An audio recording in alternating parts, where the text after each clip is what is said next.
یہاں سے فوجیں چلیں گی، سیاہ علم برآمد ہوں گے اور کوئی طاقت انہیں روک نہ سکے گی، ان کا منہ پھیر نہ سکے گی، یہاں تک کہ وہ ایلیا حضور کے زمانے میں یروشلم کا نام تھا، یہاں تک کہ ایلیا میں جا کر نصب ہو جائے۔ گویا کہ یہ جو ہمارے ہاتھ سے نکلا ہے قبضے سے، پہلے بھی عربوں کے ہاتھوں سے نکلا تھا بیت المقدس، یروشلم، عرب واپس نہیں لے سکے تھے۔ کرد خون صلاح الدین ایوبی اس نے واپس لیا، عربوں میں دم نہیں رہا تھا، عیاشیوں کی وجہ سے کھوکھلے ہو چکے تھے۔ میں تجھ کو بتاتا ہوں تقدیر امم کیا ہے، شمشیر و سنا اول، طاؤس و رباب آخر۔ یہی وجہ ہے کہ تقریباً 20 صدی کے بعد ان کی حکومت ختم۔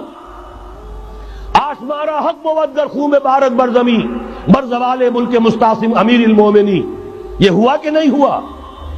جبکہ آئے ہیں تاتاری ہورڈز، اور جنہوں نے کہ آخری خلیفہ بنو عباس اسے محل میں سے نکالا، ایک کھال کے اندر لپیٹ کر اور اپنے گھوڑوں کے سوؤں تلے کچل دیا۔ عرب معزول کر دیے گئے تھے، لیکن اب دوبارہ عربوں کو جب سہارا ملا ہے، لیکن اب بھی انہوں نے کہیں اسلام قائم نہیں کیا۔ کوئی روس کا غلام رہا، کوئی امریکہ کا غلام رہا، کسی نے اس کا ساتھ دیا، کسی نے اس کا ساتھ دیا۔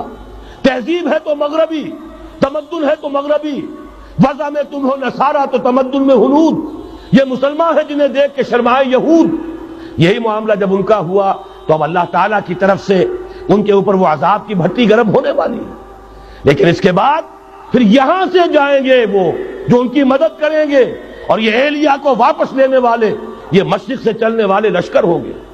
یہ اسی علاقے میں جب انقلاب آ جائے گا، یہ علاقہ خراسان اور پاکستان، جب یہاں نظام خلافت قائم ہوگا، یہاں سے اسلام کی توسیع ہوگی، اور یہاں سے جانب مشرق ہند اور جانب مغرب یہ جو یہودیوں کا سیلاب آ رہا ہے، ان دونوں کا مقابلہ کرنے کے لیے انشاءاللہ العزیز، ورنہ یہ اصابتان جو ہے ایک حدیث میں جمع کرنے کی کوئی اور حکمت ہو نہیں سکتی، ورنہ تو ہندوستان پہ کئی لشکر آئے ہیں۔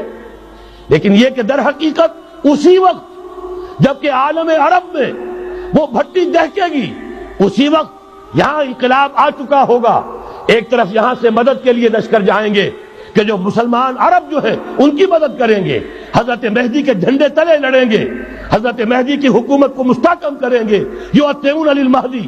دوسری طرف وہ ہندوستان کی طرف پیش قدمی کریں گے، اور یہیں سے جیسے اس وقت سیلاب نکلا تھا جزیرہ نما عرب سے، ایک داہنی طرف ایک بائیں طرف، ایران، افغانستان، ترکستان، ادھر مصر، لیبیا، الجزائر، مراکش، موریطانیہ، اسی طریقے سے انشاءاللہ اسی علاقے سے اس کا آغاز ہوگا اور بات آگے بڑھے گی۔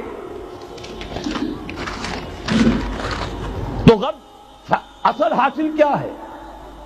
یہ ہونا ہے، پچھلے آثار ثابت کر رہے ہیں کہ ہونا ہے، حضور کی احادیث بتا رہی ہیں کہ یہی سے ہونا ہے۔ ہوا صرف یہ ہے ہم بھٹک گئے، ہمیں اپنی منزل یاد نہ رہی۔ میں تو بہرحال ان لوگوں میں سے ہوں جنہوں نے نعرے لگائے تھے پاکستان کا مطلب کیا، لا الہ الا اللہ۔ میں سن 46 میں یہاں حبیبیہ ہال میں قائد اعظم نے مسلم اسٹوڈنٹ فیڈریشن کے جس اجلاس کو خطاب کیا تھا، ضلع حصار سے جو 2 ڈیلیگیٹ آئے تھے ان میں سے ایک میں تھا۔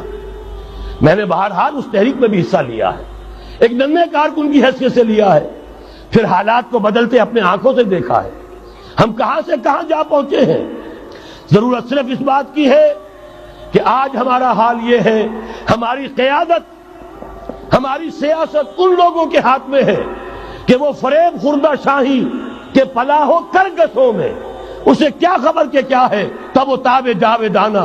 ان کی تہذیب مغربی، ان کی ذہنیت مغربی، ان کی وضاقتہ مغربی، ان کا تمدن مغربی، ان کی سوچ مغربی، ان کے سارے اطوار مغربی۔